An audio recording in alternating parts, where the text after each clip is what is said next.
어느 순간 갑자기 치밀어 오르는 분노가 있습니다. 가슴이 뜨거워지고 주먹이 저절로 쥐어지며 하고 싶은 말들이 목끝까지 올라오는 그런 순간들 말입니다. 누군가의 말 한마디에 예상치 못한 상황에 또는 특별한 이유도 없이 마치 화산이 폭발하듯 치솟는 감정 앞에서 우리는 종종 무력감을 느낍니다. 부처님께서는 말씀하셨습니다. 화를 품고 있는 것은 뜨거운 석탄을 손에 쥐고 남에게 던지려는 것과 같다. 먼저 상처받는 것은 바로 자신이다. 어느 날 목련존자가 부처님께 말씀드렸습니다. 세존이시여, 저는 화가 나면 참을 수가 없습니다. 말과 행동으로 상대방을 해치고 나서야 후회가 밀려옵니다. 부처님께서는 미소를 지으시며 답하셨습니다. 목련아, 집에 불이 났을 때 내가 가장 먼저 해야 할 일은 무엇이냐? 불을 끄는 것입니다. 세존이시여. 그렇다. 불이 난 원인을 찾고 누구를 탓할지 따지는 것이 아니라 일단 불부터 끄는 것이다. 분노도 마찬가지이다. 원인을 따지기 전에 먼저 마음의 불부터 꺼야 한다.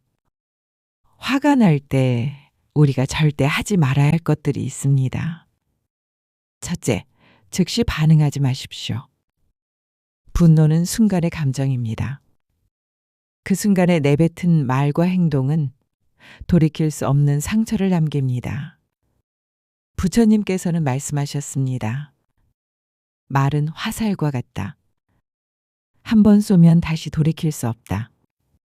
둘째, 분노를 정당화하지 마십시오. 내가 화낼 만하다. 상대방이 잘못했다. 이런 생각들이 분노를 더욱 키웁니다. 셋째, 다른 사람에게 화풀이하지 마십시오. 가족이나 가까운 사람들에게 관계없는 화를 쏟아내는 것은 무고한 사람들을 상처 입히는 일입니다. 그렇다면 화가 날 때는 어떻게 해야 할까요? 어느 날 가섭존자가 부처님께 말씀드렸습니다. 세존이시여, 화가 치밀어 오를 때 저는 속수무책입니다. 그 순간에는 아무것도 기억나지 않고 말과 행동을 주체할 수 없게 됩니다. 부처님께서는 물동이를 가리키시며 말씀하셨습니다. 가서봐, 저 물동이에 뜨거운 불덩이를 넣으면 어떻게 되겠느냐? 물이 끓어오르며 넘쳐날 것입니다. 그렇다. 하지만 먼저 뚜껑을 덮고 불을 끄고 찬물을 부으면 어떻겠느냐? 물이 가라앉을 것입니다. 분노도 마찬가지이다. 순서가 있다. 부처님께서 가르쳐 주신 분노를 다스리는 방법은 이렇습니다. 화가 솟구치는 순간 무엇을 하든 일단 멈추십시오. 말을 하려던 중이라면 입을 다물고 행동하려던 중이라면 손을 멈추세요. 잠깐만. 이 한마디만으로도 분노의 기세가 한풀 꺾입니다. 마치 달리던 말고삐를 잡아당기는 것과 같습니다. 부처님께서는 말씀하셨습니다. 급한 불을 끄는 것이 먼저다. 불이 난 원인을 따지는 것은 그 다음이다. 멈춘 후에는 의식적으로 호흡을 느려뜨리세요. 화가 나면 호흡이 빨라지고 얕아집니다. 이때 깊고 긴 호흡을 3번만 해보십시오. 들숨을 쉬며 지금 나는 화가 나 있다. 날숨을 쉬며 이 감정도 지나갈 것이다. 한 제자가 물었습니다. 세존이시여, 호흡하는 것만으로 분노가 가라앉을까요? 부처님께서 답하셨습니다. 바람이 거센 날 촛불이 꺼지지 않게 하려면 어떻게 하느냐? 손으로 바람을 막아주지 않느냐? 호흡은 마음의 바람막이와 같다. 이제 내 몸 상태를 천천히 점검해 보세요. 어깨가 올라가 있나요? 주먹이 쥐어져 있나요? 턱에 힘이 들어가 있나요? 이런 신체 변화를 하나씩 의식적으로 풀어주세요. 어깨를 내리고 주먹을 펴고 턱에 힘을 빼세요. 부처님께서는 말씀하셨습니다. 몸과 마음은 하나의 강물과 같다. 상류에서 돌을 치우면 하류도 맑아진다. 이제 무엇 때문에 화가 났는지 차분히 생각해 보세요. 정말 화낼 만한 일인가요? 혹시 내가 오해한 것은 아닐까요? 상대방에게도 사정이 있는 것은 아닐까요?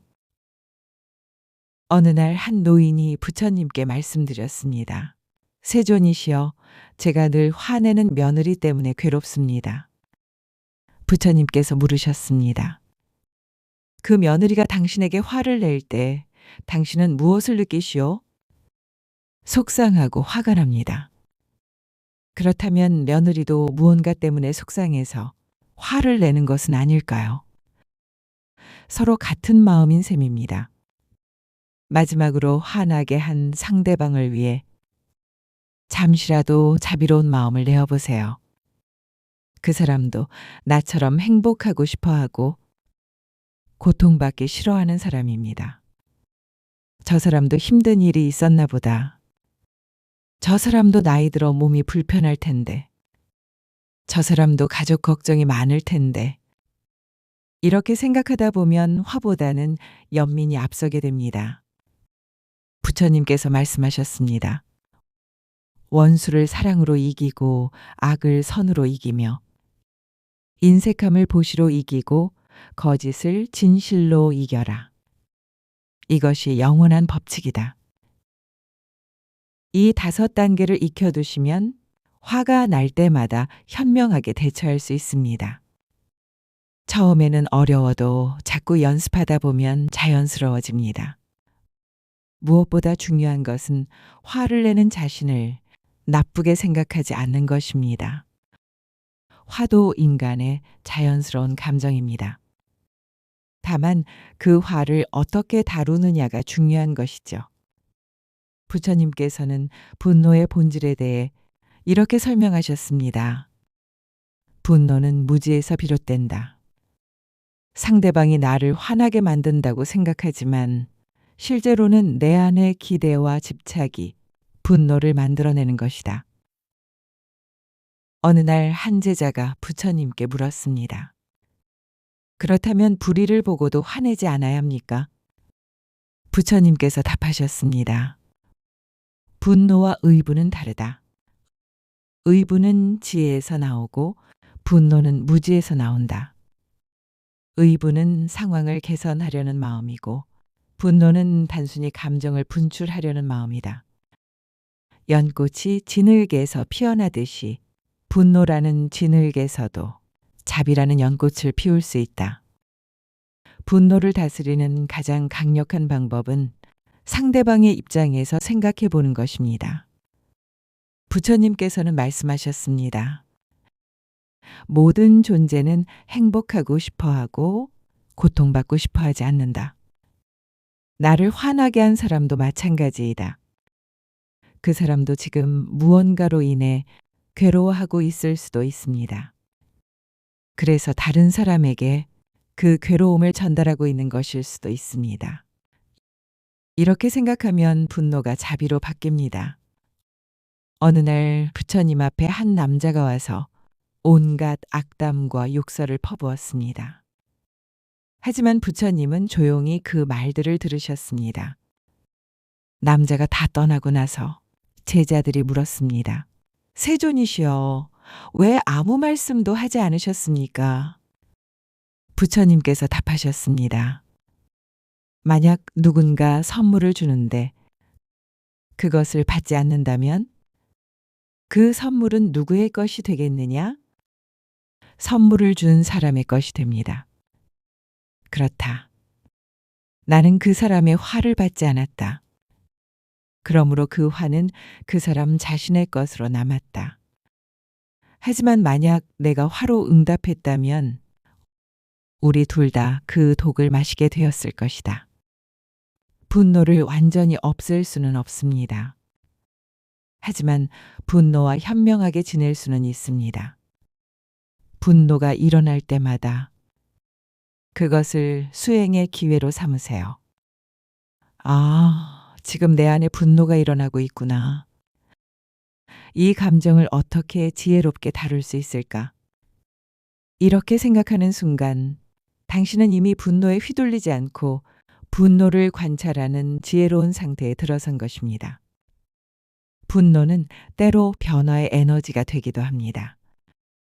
불이한 일에 대한 의로운 분노는 세상을 바꾸는 동력이 될 수 있습니다. 하지만 그 에너지를 파괴가 아닌 창조와 치유를 위해 사용해야 합니다. 부처님께서는 말씀하셨습니다. 증오는 증오로 해결되지 않는다. 오직 사랑만이 증오를 해결할 수 있다. 이것은 영원불변의 진리이다. 오늘부터 화가 날 때마다 이 세 가지를 기억해 보세요.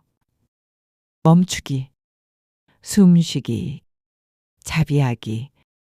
이 간단한 세 단계가 당신의 분노를 지혜로 바꿔줄 것입니다. 화는 일시적입니다. 하지만 화로 인해 상처받은 관계는 오래도록 아픔으로 남습니다. 잠깐의 분노를 참는 것이 평생의 후회를 막는 길입니다. 부처님의 가르침이 당신의 마음에 평화의 씨앗을 심어주기를 바랍니다. 나무 아미타불 관세음보살